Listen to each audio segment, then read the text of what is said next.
There are different elements in a movie that make it stick in our minds. It may have been the intriguing plot, the unique characters, the flying poodles, or it could just have been the amazing music that helped drive the story. Blues Brothers, City of Angels, Evita, Fast Times at Ridgemont High, How Stella Got Her Groove Back, Singing in the Rain, Wizard of Oz, and literally 3 or 4 others come to mind. Today's topic, best movie soundtrack. And here's how it works. Each of our guests has brought their top 3 picks, and they'll defend those choices to the death before letting our all-knowing audience pick the top 3 best movie soundtracks. I'm Weird Al Yankovic, but you can call me Al. This is VH1, and you are on the list.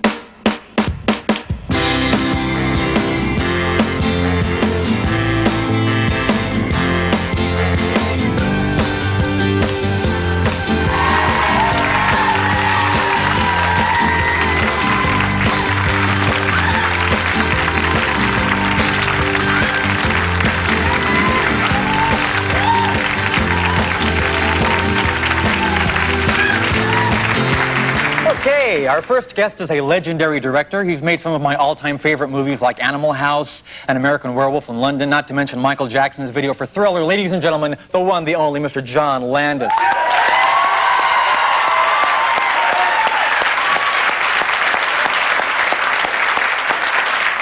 You may remember our next guest from her days on Dynasty, which is odd because she was actually on Melrose Place. She just recently completed a role in the independent film Dancing in September and also played Viola in Twelfth Night at the Old Globe Theater. Please welcome Marcia Cross.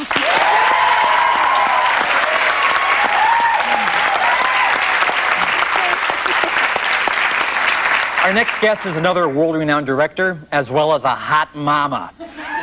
She directed Fast Times at Ridgemont High, Clueless, and just finished working on her new movie, Loser. Please welcome my close personal friend, Amy Heckerling.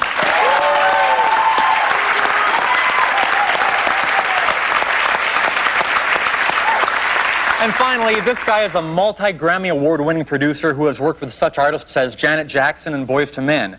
He is currently collaborating with Mariah Carey on her upcoming movie soundtrack, All That Glitters. Man, I can't wait to download that. Oh, just kidding. Don't hurt me. Please welcome Jimmy Jam.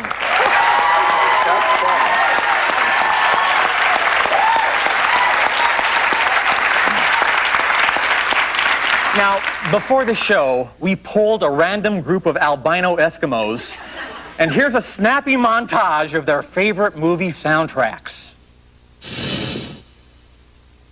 The thing you need to make a great movie soundtrack is for various artists to come together and make something unique that can also represent a movie. One of the best soundtracks I've heard is from Top Gun because the song Danger Zone. To me, a great movie soundtrack is Singles because it's a great compilation of Seattle sounds. If I would have picked the perfect movie soundtrack, I got to say Purple Rain. Pretty much Grease is my favorite soundtrack.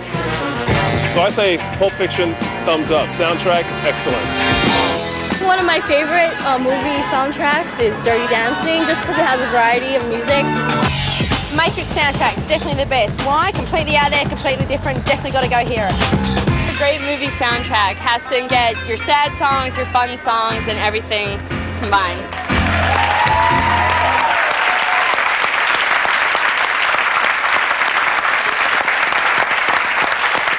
Okay, it's time to see what our guests chose. Let's see, John, you could probably help me in my career someday, so let's start with you. What you got? Well, this was very tough because a music soundtrack, we were told it had to be one that was actually published. So that eliminated my top, 6 right there. I want to make a point that a soundtrack is not just songs. You know, the scores of the composers are instrumental, no pun intended, to the dramatics of the movie. All movies have music. In fact, silent movies had music. There's always a piano or an orchestra. It's the only constant in the movies. So having said that, there are all different kinds of scores of movies. I'm going to choose for my number 3 choice a musical, literally a musical score, because like Grease or many others, there are lots of Broadway shows that are then made into movies, and those soundtracks. So I'm choosing for my number 3 choice, My Fair Lady. Ah. Fine choice. Can't argue with that. Marcia, what's your number 3? Okay, for my number 3 choice for the best movie soundtrack, I am picking an amazing soundtrack. Every song is fantastic, and it is Pretty in Pink.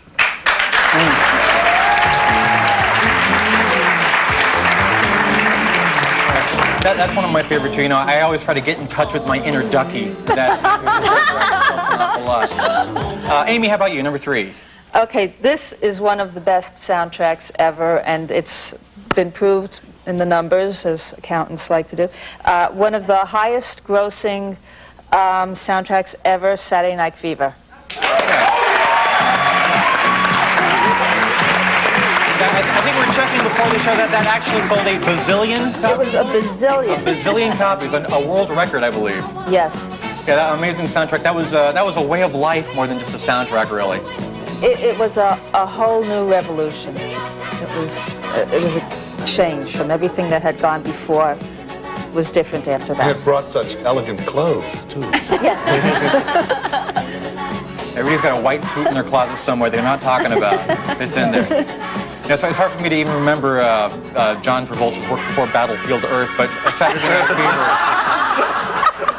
Fever would have to rank up there. You know what I love John Travolta in is Carrie. That was a great movie. Yeah. That was a great movie. I loved him in Carter. Welcome back, that's Carter. television. Come on. Yeah. Jimmy Jam, number 3. Well, number 3, and I totally agree with John, there is a thing about scoring that's very important. And in the old days, now, all the new movie soundtracks seem to be a collection of songs that may or may not be in the movie, and that's when you see the albums that say music from and inspired by the motion picture. Like somebody's, hey, we're making a motion picture. Oh, I got a song here, you know, has nothing to do with it. So, so I'll just preface that to say all 3 of mine are all that combine the score and everything, and you can all get it on one album instead of 2 different albums. And so for that reason, plus this gentleman fired me, but I hold no grudges, but I didn't make him number 1. I made him number 3, and that would be Purple Rain, Prince. Purple Rain. So that would be the artist formerly known as the artist formerly known as Prince. Exactly. He's back to Prince. Back to Prince. Yeah, exactly. Not that you don't hold any grudges. Well, No, we've got